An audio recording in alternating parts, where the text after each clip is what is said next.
प्रधानमंत्री मोदी ने प्रयागराज में महाकुंभ 2025 की तैयारियों का शुभारंभ करते हुए कुंभ कलश का पूजन किया। उन्होंने कई परियोजनाओं का उद्घाटन किया और महाकुंभ को एकता का प्रतीक बताया। महाकुंभ हमारे देश की सांस्कृतिक और आध्यात्मिक यात्रा का जीवंत प्रतीक है, जहां धर्म, ज्ञान, भक्ति और कला का दिव्य समागम होता है।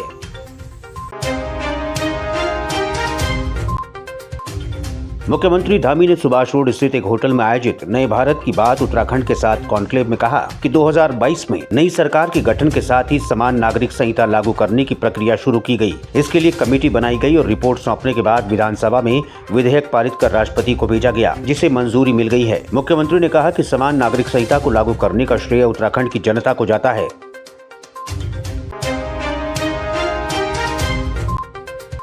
नई टिहरी में 38वें राष्ट्रीय वाटर स्पोर्ट्स कप 2024 का समापन हो गया। समापन में मुख्यमंत्री धामी ने खेल के बुनियादी ढांचे के विकास की बात की। मुख्यमंत्री ने समापन समारोह में विजेता टीमों को सम्मानित किया।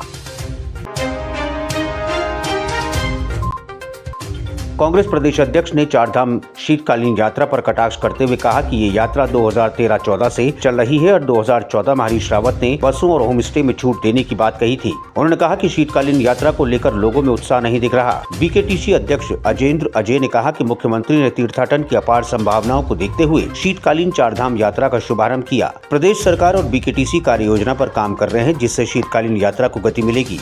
कि शीतकालीन यात्रा को लेकर के हमारे प्रदेश में पूर्व में भी प्रयास हुए हैं, लेकिन पहली बार के गंभीरता के साथ में इस बार माननीय मुख्यमंत्री जी के स्तर से शीतकालीन यात्रा को प्रयास किए गए और माननीय मुख्यमंत्री जी ने स्वयं शीतकालीन यात्रा का औपचारिक शुभारंभ भी किया है। निश्चित रूप से प्रदेश सरकार द्वारा जिस प्रकार से जिस तत्परता के साथ में कार्य योजना तैयार की जा रही है शीतकालीन यात्रा को लेकर के और बद्रीनाथ केदारनाथ मंदिर समिति द्वारा भी, तो स्वाभाविक रूप से इससे जो हमारी शीतकालीन यात्रा है उसको गति मिलेगी। और आप जानते हैं कि हमारे जो प्रदेश में तीर्थाटन की अपार संभावनाएं हैं। आपको शीतकालीन यात्रा शुरू करने की याद आई है। चलिए, देर आए दुरुस्त आए। इससे ना सिर्फ प्रदेश की आर्थिकी सुधरेगी, बल्कि यात्रा से जुड़े हुए परोक्ष और अपरोक्ष रूप से जो लोग हैं उनकी भी आर्थिकी को संबल मिलेगा। और कहीं ना कहीं सरकार को ये देखना होगा कि हमारी फैसिलिटीज, हमारी सुविधाएं क्या उस लायक हैं। देहरादून में 2.5 दिन की बच्ची का दून अस्पताल में देहदान किया गया। बच्ची का निधन हृदय संबंधी रोग यानी एस्फिक्सिया के कारण हुआ। ये देश का पहला मामला है जब इतनी छोटी बच्ची का देहदान किया गया। चिकित्सकों ने बताया कि बच्ची को हृदय संबंधी रोग था, जिसके चलते उसका निधन हो गया। बच्चे के पिता राम मेहर हरिद्वार में एक फैक्ट्री में कार्यरत हैं। हरिद्वार के डॉक्टर राजेंद्र सैनी ने परिवार को देहदान के लिए प्रेरित किया। ये जो लड़की जो है ये इतवार को मतलब 8 तारीख को करीब दोपहर में पैदा हुई थी और ये इसको एकदम बर्थ एस्फिक्सिया करके हम लोग बीमारी बोलते हैं, मतलब सांस लेने में इसको दिक्कत थी। तो उसको फिर काफ़ी प्रयास करे, इंट्यूबेट भी कर दिया था, जिसको आप वेंटिलेटरी सपोर्ट करते हैं, उस पर भी हमने उसको रखा। लेकिन इसको हाइपोक्सिक इस्केमिक एन्केफेलोपैथी HIE करके बोलते हैं, बर्थ एस्फिक्सिया के साथ वो भी हो गई थी, बर्थ एस्फिक्सिया के साथ। अभ्यर्थी 13 दिसंबर से 4 जनवरी तक लोअर PCS के लिए आवेदन कर सकते हैं। अधिक जानकारी के लिए UKPSC की आधिकारिक वेबसाइट देखें। राजधानी देहरादून के परेड ग्राउंड में विश्व आयुर्वेदिक कांग्रेस एक्सपो में बड़ा हादसा होने से टल गया। यहां आयोजन स्थल के पास रसोई कॉर्नर में सिलेंडर में आग लग गई। तंबू और सामान जला। फायर ब्रिगेड मौके पर पहुंची।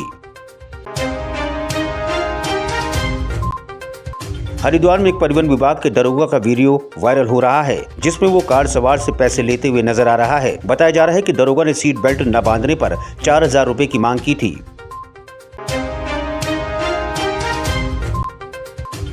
NSUI ने राज्य में सदस्यता अभियान शुरू किया। 2 लाख सदस्य बनाने का लक्ष्य रखा गया है। प्रदेश कांग्रेस अध्यक्ष ने अभियान की महत्ता पर जोर दिया और युवाओं से बढ़ चढ़ कर भाग लेने की अपील की।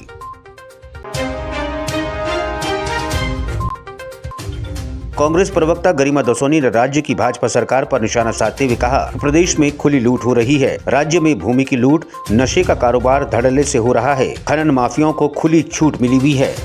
वरना लूट तो यहाँ हर मोर्चे पर हो रही है। यहाँ भूमि की लूट हो रही है, यहाँ खनन की लूट हो रही है, यहाँ शराब पर ओवर रेटिंग हो रही है। यहाँ क्या नहीं हो रहा है वो बताइए। यहाँ नशे का कारोबार फल फूल रहा है। ऐसे में निश्चित रूप से खनन जो हो रहा है वो उत्तराखंड के सीने को चीरने का काम जो बाहरी लोग कर रहे हैं, और जिस तरह से खुली छूट खनन माफियाओं को यहाँ धामी सरकार में मिल रही है वो अपने आप में चिंताजनक